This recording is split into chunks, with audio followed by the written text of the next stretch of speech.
Parenting is expensive. Some estimates put the cost of raising a child through age 18 at more than $250,000. But what if there were ways to reduce the costs while still providing everything you need for your family? Not everything for baby needs to be brand new, but how do you know what does and what doesn't? I'm Jenny Humora, parenting expert, and today we're talking about what you need to buy new and what you can get secondhand. This is Parent Savers. Faster than a speeding toddler. Sit still for just a minute. Can soothe boo-boos with a gentle kiss. Did you get down from there? Able to clean poopy bottoms in a single swipe. Oh, what did you eat? Turning frazzled mommies and daddies into procreators of peace and harmony. Ah, quit touching me. It's Parent Savers, empowering new parents everywhere.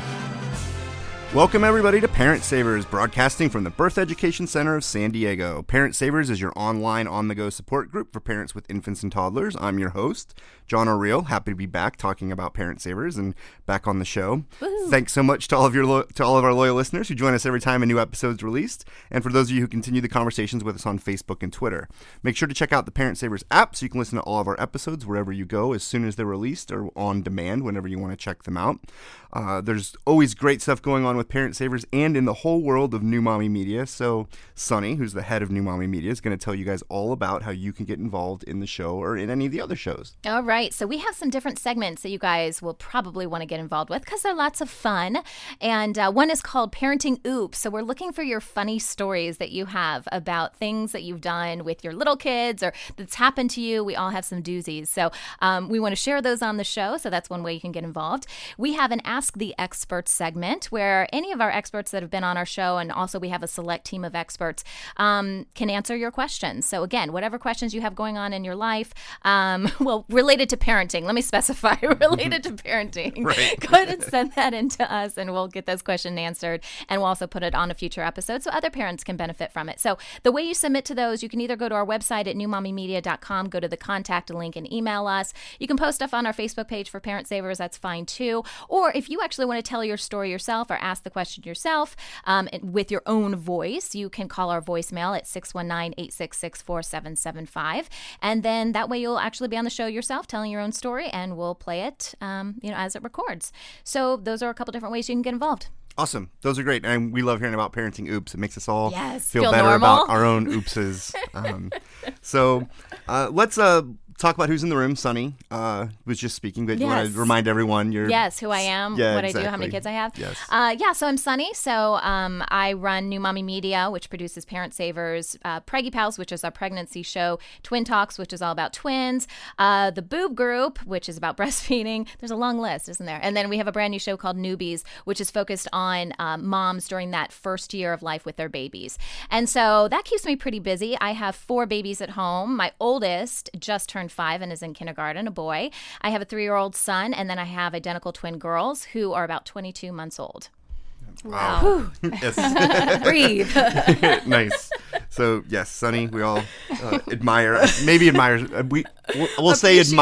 appreciate for all the work that you do. And so I'm John, I'm 41. We have 3 boys, an 8-year-old, a 6-year-old, and a 4-year-old. And I'm happy to be back hosting the podcast, but I also do some PR for video games and apps as my day job. Alicia is also joining us in the studio. Hello. Hello. I'm Alicia. I work full-time as a director of training and on-site services for an employee assistance program, and I have 4 children. My girls are 10 and 8, and my boys are 6 and 3. Nice. Yes. Admiration is the right word. I admire all you guys. It's an exciting life. I have the easy job over here. I'm Jenny Humora, and I'm the community manager for Close 5, and I have 2 children. They are 8 and 9. My daughter Mallory's 9. My son Gage is 8, and they are a piece of cake right now. So for everybody who has little ones, it does get so easy. I mean, seriously, when I leave here, I'll be throwing a bridal shower, and they are cleaning the house. Oh my God. They are, yes. And I don't believe you. And they made a salad this morning too. That is awesome. I mean, and they're really sweet too. So that's great. Yeah. That's great. All right, well, definitely looking forward to the conversation.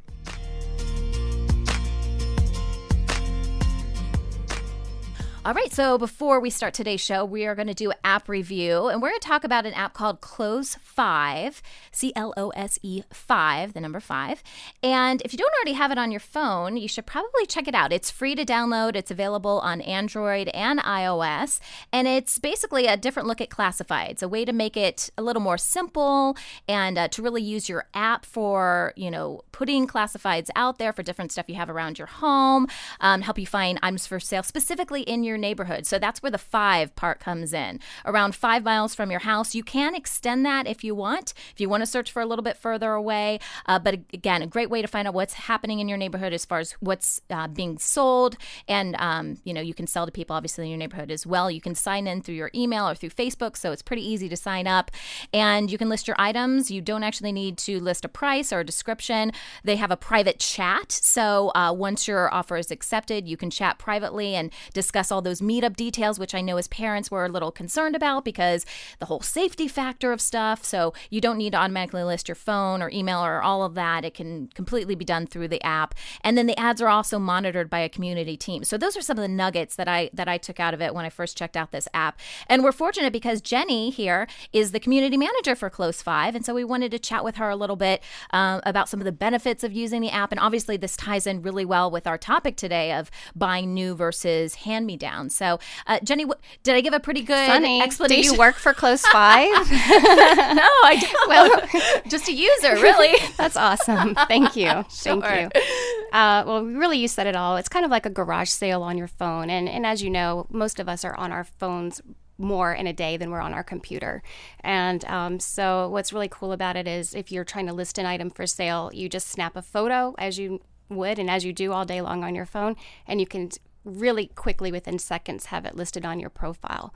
And you mentioned the safety characteristics, and that's super important to families or anybody in general. Right. So we do have a customer service team. Not only are they monitoring everything that's happening on the app, they're reachable. I don't know if you've ever noticed, but you can't reach a lot of people through Facebook or whatever. Yeah. There are certain businesses that don't have a customer service team, but we do. They're there. They'll answer your emails. They'll respond to Facebook posts and whatnot.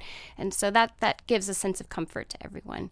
And then the other thing is it's so easy that for anyone who has been reluctant to try resale, just sit there and browse on your phone. Okay, so you're not walking into a consignment store and being overwhelmed with what's available, and you're not having to drive around to yard sales or even go to the swap meets. You can easily see what's available on your phone, and then you can kind of see what's popular. And if you have something that seems popular in your closet, list it and see what happens. Right. I usually do that with like Amazon and stuff. So now I need to, get in the habit of going to Close 5 and checking out all the stuff in my neighborhood, right? Because I give Amazon way too much money. Well, the appeal of Amazon sometimes is that it's really quick, but also I know when I'm searching for other classified sites or whatever, I pretty much just type in my neighborhood as part of the search term or the next one. So it's really neat that this is automatically pulling them up based on your location, the ones that are close. And that way you're not driving long distances to go pick up your item. You're certainly not shipping to or having to have something shipped to you. And I've met lots of women here in San Diego who, bought things from neighbors that they really didn't know, but now they do. Thanks for that crib, Right. Yeah.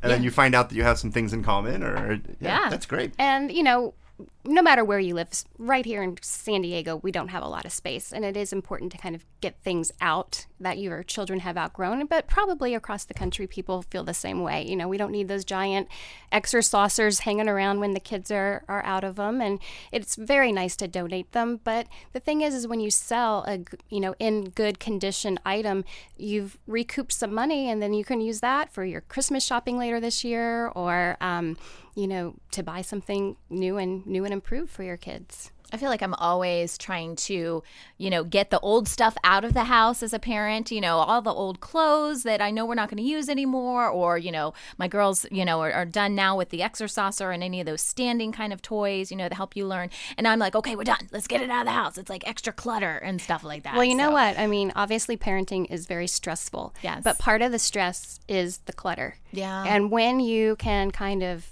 alleviate that and streamline your life a little bit better, it just helps the family flow. Totally. And just wanted to mention real quickly that they do have different categories on here, and baby and kids is one of them. So if you just wanted to search for baby and kids items, you definitely could do that. All right. Well, we'll put a link to it on our website and give you guys some more information about it. But again, it is free, and it's called Close 5, available on Android and iOS.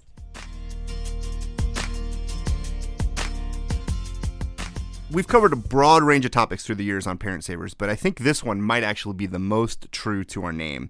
Today we're talking about how we can save parents money by looking at what you can buy new versus hand-me-down. Especially for you first-time parents, hopefully this episode's really useful, but also for those of you that may be going through it again and want some other sort of perspectives on your experience. But we've got a lot of kids between all of us here in this room, so definitely looking forward to the conversation. Our expert is Jenny Humora, the community manager for Close 5. Thanks for joining us today. Thank you. So let's jump right into it. Let's talk about some of the best things for parents to consider buying used or as hand-me-downs. What do you think one of the best things it is for people to get? Well, you had mentioned clothing. Yes, clothing is something that pops to my mind. We talked a little bit before. Kids outgrow clothing super quick. Yes. Okay, so, and the thing is when you are willing to shop resale for clothing, a lot of times the items can be new with tags on. So why go to the store and pay full price, $20 for a little cute outfit when you could find it new with tags on? The baby might have been born too big to even wear that outfit. That happens sometimes. Yeah. You buy the preemie and the baby is a 10-pounder. So you can get that for just a couple dollars, usually. Yeah, and I don't know if you guys have this experience, but for especially even the 2-year-old, there's so many sort of clothes in the rotation that, if you even just count out the days of the week and say, well, even if we didn't do laundry for 2 or 3 weeks, there's still so many clothes in there. So sometimes there's clothes that either don't get worn or they only get worn a few times. So it's maddening if you think about having to spend full price. Especially because you might have bought, you might be taking a baby with you to a wedding, bought a special outfit, but is it practical for that child to be wearing the dress that she won't that she'll outgrow in the next couple of months? No. So it's probably already only worn once. On the flip side, though, babies are super messy, and then your items can be stained and ruined, and so of course, if anyone who's wanting to sell items, you want to make sure that you're kind of keeping the nice items separate from the spit up items. Right. And I found that when reselling clothing, looking at it in sunlight really shows off if it has any stains or anything. In the house, you can't really tell, but as soon as you're near a window or something, you can tell that. I think usually they get in the sunlight wearing the clothes and I forgot that one. Yes, always.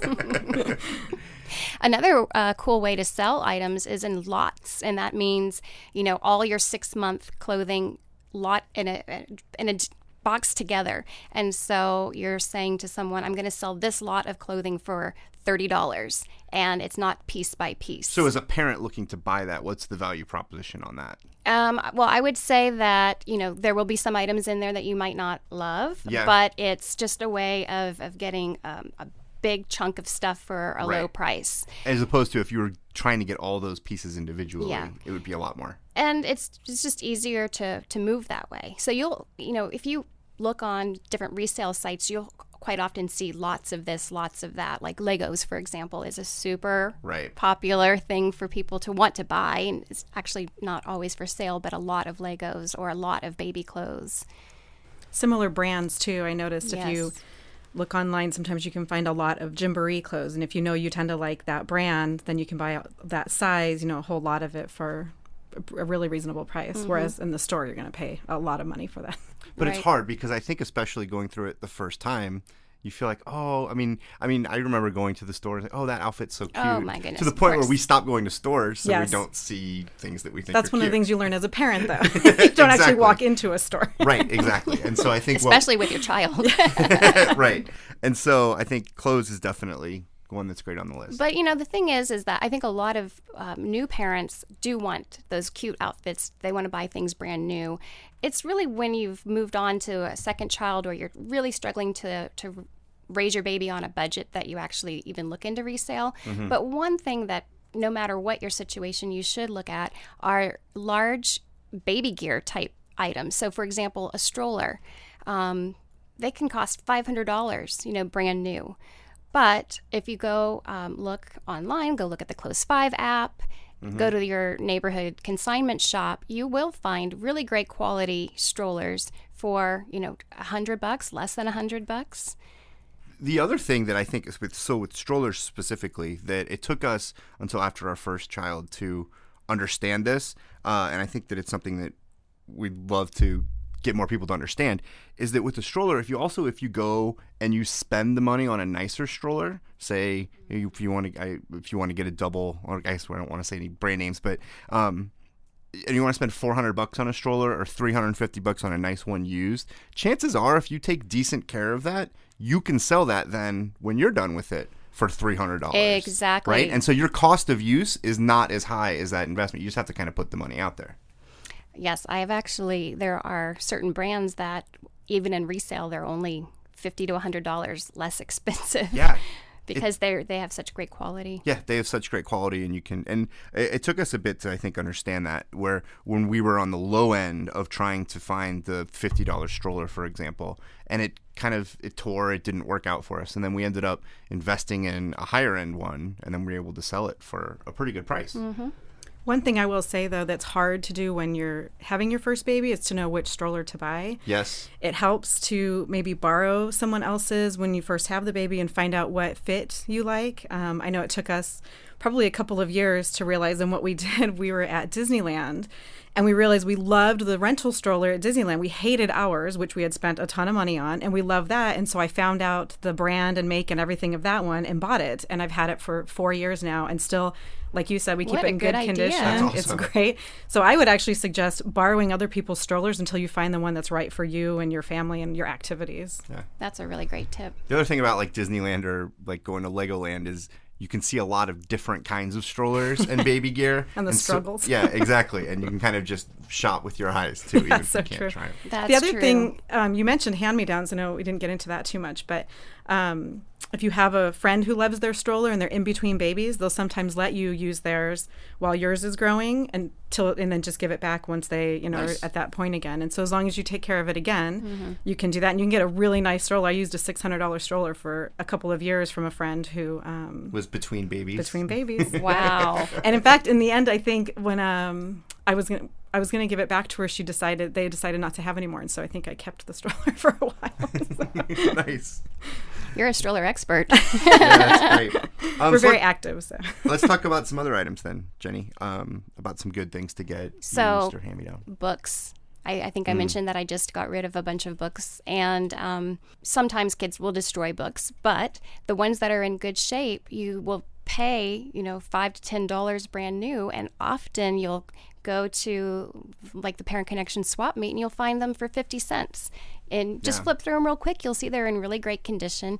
And what's really fun too is when you're buying resale books, you're going to find titles that might not be like the current popular titles. They're maybe the ones from your childhood, or, it's just a wider selection that you might see otherwise. Yeah, So. it feels like sometimes when you go to like a big brand store, it's sort of the same books in their limited bookshelf. And they're also trying to do a bunch of other baby items. So they have a little book section, and it's the same. So Well, not only is it a good deal, but you get exposed to My favorite book that we bought resale that I did not let go is a Dick and Jane book. Oh, nice. I mean, they don't publicize those. Or, I'm sure Yeah. somewhere, and I read that as a child, and that was kind of like, I think in first grade, something that we were reading. Yeah. another thing with books is if you find it gently used, by the time you get it home, your child could have gotten their hands on it within 5 minutes. And if you've paid full price, it's very frustrating. But if you've bought Definitely. it resale, then you don't feel so bad. You can't pass it on. Right. The inevitable But that's for our okay. family was the inevitable middle child taking a bite out of whatever we just bought. It happens, right? Oh, ours was crayons all over the books, torn pages. They flip it fast and they rip it halfway Well, up. that's So, kind of yeah. how it is in my house, or has been in my house. But I've had books handed down to me from 3 boys, the same book that 3 different boys have handled, and it was in great condition. I'm like, how did the mom manage to do that? And it just depends on the way you monitor your kids, I guess. Yeah. Nice. I also like the baby carriers. And, you're mentioning testing out strollers. It is important to be able to test out baby carriers, different kinds of slings and whatnot that you can use. And, if you were to go to a consignment store, their salespeople are are very knowledgeable about what's popular or how things work, and you can go and try those on. And so then something that was, $100 or more in full price retail, you can get at a really great price. And that's not something that would get destroyed. People tend to take good care. Yeah, there's so many kinds of baby carriers now. What about shoes? I feel like people are split on that one. I don't like used shoes myself, but just as we were saying about clothes in general, sometimes those shoes never fit the child. Sometimes they didn't like the mom got as a gift and didn't like the style. So, of course, if you're looking, you can probably find some really great quality shoes. Look at the bottom, and that'll tell you about the wear, the wear and tear. You need to get past the stigma that you maybe have about used shoes, because what you probably are looking for used and you're able to get a better deal on is something that was either barely ever used, or sometimes there's stuff that's still in the box. I think most of my kids' shoes are used, honestly. Yeah? Yeah, totally. My boys. See, I remember having some pedipeds with the kid that we ended up either through gifts or because, those are so cute. They have little turtles and dinosaurs on them, and then they barely ever wore them. Yeah. Well, that's what I was going to say. Some of those the little shoes, they don't even walk while they're wearing shoes. That's what I was going to say. Infant shoes should always be an infant shoe. bought resale. Totally. But one thing that I discovered that all of you with boys probably agree, my son at age 4 was putting holes in every pair of pants that he had. And I said, finally, I'm not going to buy any more new pants. I'm going to go to my favorite consignment shop and find size 4 boy jeans used. And we'll just do this until you're out of this, phase of skidding on your knees constantly. And they didn't have any. And the woman from the shop told me, age 4 is like the time where they just ruin their pants and people can't resell them because they have holes in them. So they don't have, that's funny. All right, we are rocking and rolling on this subject, but I think we need to take a quick break. Come back, we're going to talk about some more items, as well as some items that you probably should be looking to get new, the ones that you don't want to get secondhand. So we will be right back.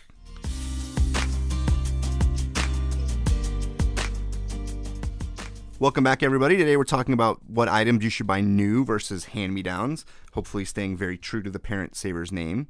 Let's keep talking. We talked a little about clothes. What about toys, though? Yeah. Toys is sort of like the big, giant And I just subject. remembered something that I had wanted to say, and it really fits with toys. When you're buying something that you think you might want to pass on, especially if it's a large item or an expensive item that one of the valuable things that you thought you could make some resale money off of, keep the boxes, because it just displays so much nicer. And keep the instructions too, if you can, for the different toys. And sometimes games of course need instructions, but you can actually find those a lot of times online. So if you happen to lose them or they get torn up, that's not the end of the world. But for some reason, when people are shopping resale, they really enjoy things to look as new as possible. So put the box up on a shelf and put it back together when you're ready to get rid of it. We have a whole section in our closet that is just empty boxes really? for stuff that we think that we're going to resell at some point. My sons, they were having a hard time sleeping and they were getting out of their beds and stuff. And so we bought them these bed tents that go over there. They have twin beds that can also be bunk beds. And so one was like a Cars theme and another was planes or whatever. And they loved them, but then they wanted very quickly to transition into the bunk bed phase. And we thought we'd try that out. And that's working really well. So now we don't have a need for these bed tents. And they're only like 6 months. Like we use them for 6 months, but we kept the boxes. My husband just said to me yesterday, we need to get down those boxes and resell them. So look for that on the Close 5 app. Yes, thank you. No, and I think, and from a seller's perspective, for sure, but even from a buyer's perspective, it sort of makes you feel a little bit better about if you have concerns about was it taken care of when someone has the box. And usually, you're still getting a deal, getting it resale as opposed to buying it new. And I think that's the balance between the sellers then trying to get as much money as they can for it and the buyers getting a deal. But definitely, I think the box and all the packaging would make me trust it more as a buyer. And also, you can oftentimes find replacement parts on the company's website. Yes. So my daughter's Easy Bake Oven, I can't find the pan. So you obviously can't bake without the little baking pan that only fits right into the... but I went online and that's available. So nice. I'm not sure what I'm going to do, either replace it myself or just tell whoever buys it that they could find it for $5 on easybakeoven.com or whatever. And we actually, those those mini cars. What are they? Those Power Wheels type cars that are. We saw one on. We actually got one for free because the battery didn't work. And I think we got another one for like $25 because the battery was dead, and the people just didn't want to deal with it. So we actually took it home. I think I spray painted it, made it red because the kids liked red. And the battery I think was like $50. But instead of spending like $350 like the neighbor did, we spent about $50 or $75, and our kids are zooming around right with their neighbor. I did the same thing. I sold one for $25 because I didn't. There was a problem with the battery. I didn't know where it was or something like that. And this guy wanted it, and so Yeah, and so I think he got a great deal. And to your point then about also looking into ordering parts, if you're willing to do a little bit of work on something, right, you can get a really great deal. Yeah. I did do that. I had one of those 5-in-1 bassinets that was almost in brand new condition, except the battery compartment, I had lost it or something like that. And so all I did was contact the company, and because it was for the batteries, they sent it to me for free. It's a replacement part that they always want to make sure is with the bassinet. So they sent it to me for free. I put it in there and sold the bassinet for a great price. Nice. Nice. And I was going to say, even if you don't have the box, you can still get great resale value by cleaning it. People always have garage sales or consignment sales and just throw it out there. And just even 5 minutes with some good soap and cloth, you can get it looking like new, and You're people right will about pay that. really good price for it. And clothing should always be washed, and on a hanger Unwrinkled. would be really nice. Yeah. Yes. But so as a buyer, look for the dirty stuff that's not on a hanger, because that's how you're going to get a good deal. But you have to take on to fix it yourself. It's true, exactly. I don't usually have time for that, so I go for the clean things. But so what about things like playpens or bassinets or cribs? My girlfriend is using the crib that was handed down to me. It had been recalled, and she knew that. Yeah. And she's used it for her 2 children. And my children were fine in it. Her children have been fine in it. But it wasn't something that I sold. I just gave it to her. And, of course, you should never sell something that has knowingly been recalled. And if you're not sure when you're trying to sell something, or if you're buying something, you can check out certain websites that will let you know if there's a recall. So for sure, you actually never find any consignment or swap meet type situation where they allow safety seats to be sold, because you really don't know if that one's ever been in an accident. You can know if it's been recalled or not. Is it against the law? I think it's against the law to I think it is, but people still try. A car seat. Yeah. But it's really kind of awesome to be able to go on websites like safekids.org and just do a quick search to see if whatever it is that you're interested in buying or selling has been recalled. And what I like about this particular website is that they have a top 7 recalls list. And so it's just showing you, like I can see right now that there's from IKEA some chests and dressers. It's funny, you might not think about children's furniture posing a safety hazard, but there are things that go wrong. So it is important when you're looking to buy or sell to make sure that you're doing what's safe. Another thing that I think might be a good idea is the rockers, like for the breastfeeding. Oh my goodness, yes, those gliders, the rocker gliders. Rocker gliders. They are so expensive, and yes, it's great to when you look at different resale sites, Close 5 app, if you're going to a consignment shop, you'll see that those are the hot items. The most expensive, when we were talking before about what you might consider selling, I think it's the expensive items that you don't want that clutter in your house any longer, and you can really recoup some good money, put it toward your future purchases. Yeah. I do love that glider, though. My little one's 3, and I still love that glider. We actually still have Christine. I always joke that it was like the second most expensive chair we bought. The first is the one that's in the minivan. That's, if you think about it, you're sitting in that chair a lot, and you're driving around. It has a car right around it, and those gliders. But you're sitting in it a ton, and it's totally worth it. It is. But that also makes me think that the minivan and the car is another thing that you can buy used as opposed to buying it new. Definitely. Do people sell cars on Close 5? Yes, they do. Do they really? One of my favorite Close 5 fans that I met couldn't wait to tell me that he'd bought this Jeep that he always wanted since childhood. He found it on Close 5 here in San Diego. Oh my gosh. It was funny. It was amazing. So you can maybe get a used minivan on Close 5. That's right. Dreams come true. Your next most expensive chair. Right. Yeah, exactly. All right, so we've talked a lot about Close 5, and we mentioned consignment shops. I'm not that familiar with how those work. Do you have some experience with those, Alicia? Not with shops, but with weekend sales. Okay. So what happens is they whoever's coordinating it rents a space, and you drop your items off. You tag your items, you hang them, you clean them, you get them all prepped for it, and you drop them off like, a day before, 2 days before. And then they display everything. They have racks of clothes. They have the perimeter is books and toys and large items. You can sell anything related to babies or children, and children up to, teenagers. And some will also include maternity clothes and, mom things.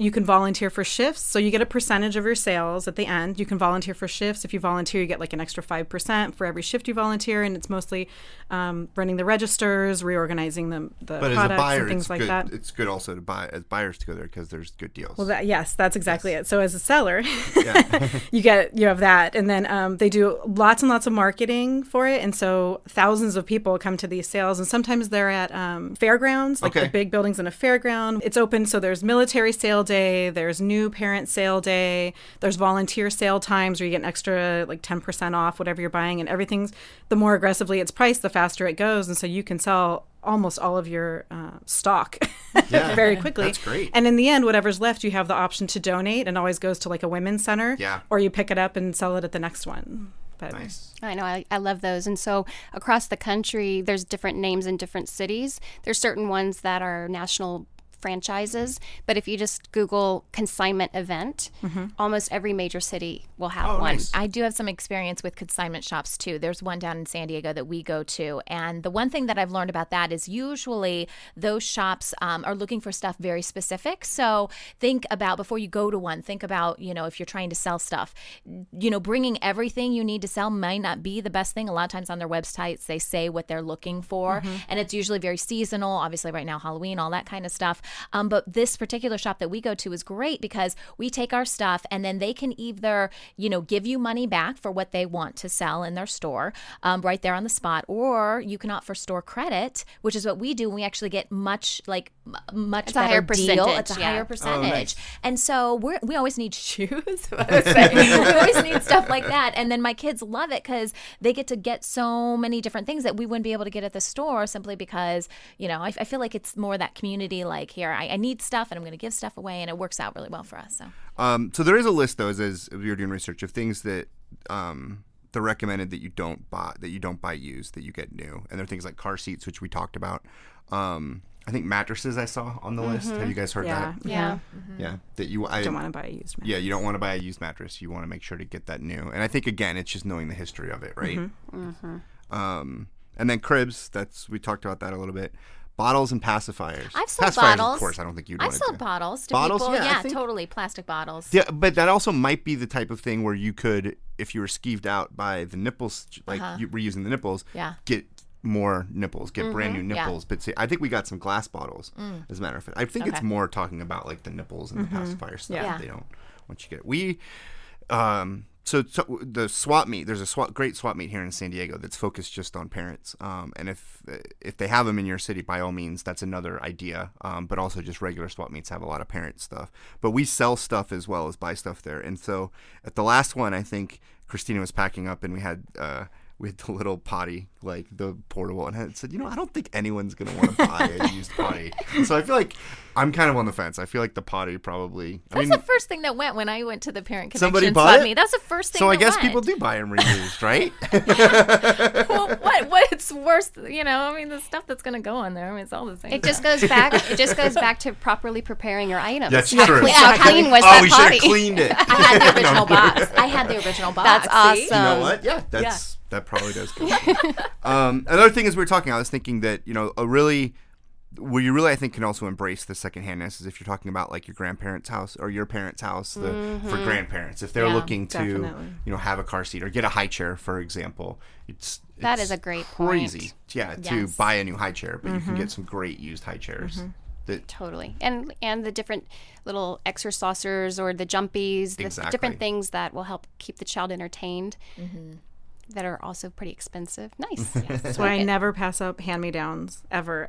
People will give me bags and bags of clothes. I just take it all and I'll go through it. They want to give me an extra sauce. I already have one. That's fine. I have somewhere it can go just in case. Yeah. I never pass up anybody offering me hand-me-downs. All right. Well, unfortunately, we're running out of time, but that was a great conversation. Hopefully, there were a lot of useful tips. We'll post some links on the website and also to Close 5. Thanks so much, Jenny, for joining us. For more information, or if you guys want to learn more, visit newmommymedia.com or go to the Parent Savers page. You can go to parentsavers.com. It'll take you straight to it. We're going to continue the conversation really quickly, though, for members of our Parent Savers Club after the break with a little bonus conversation. Woo-woo. For more information about the Parent Savers Club and what we're talking about, go ahead and visit our website, find out more information. So we have a question from one of our listeners, and this comes from Carly. And Carly writes, my daughter is 2, turning 3 next month, and she wants to use the potty and does well when using the potty chair at home. But when we're out, she tends to have more accidents because she isn't telling us when she needs to go. She's also typically wearing pull-ups when we're out, just to simplify things. Any ideas on how we can make this transition easier so she doesn't have as many accidents when we're away from home? Hi, Carly. My name is Nancy Cohen, and I'm a child development and behavior specialist. I've been working in San Diego for about 30 years, spent quite a long time at Rady Children's Hospital in developmental services, and also taught at the Children's School in La Jolla, where I was the director of the parent-toddler program. So I know lots about potty training, and hopefully I can help you with your daughter. It's not unusual that children do better at home than they do out in the world with potty training because they're too interested in the world around them and more reluctant to go to the bathroom and take time away from having fun.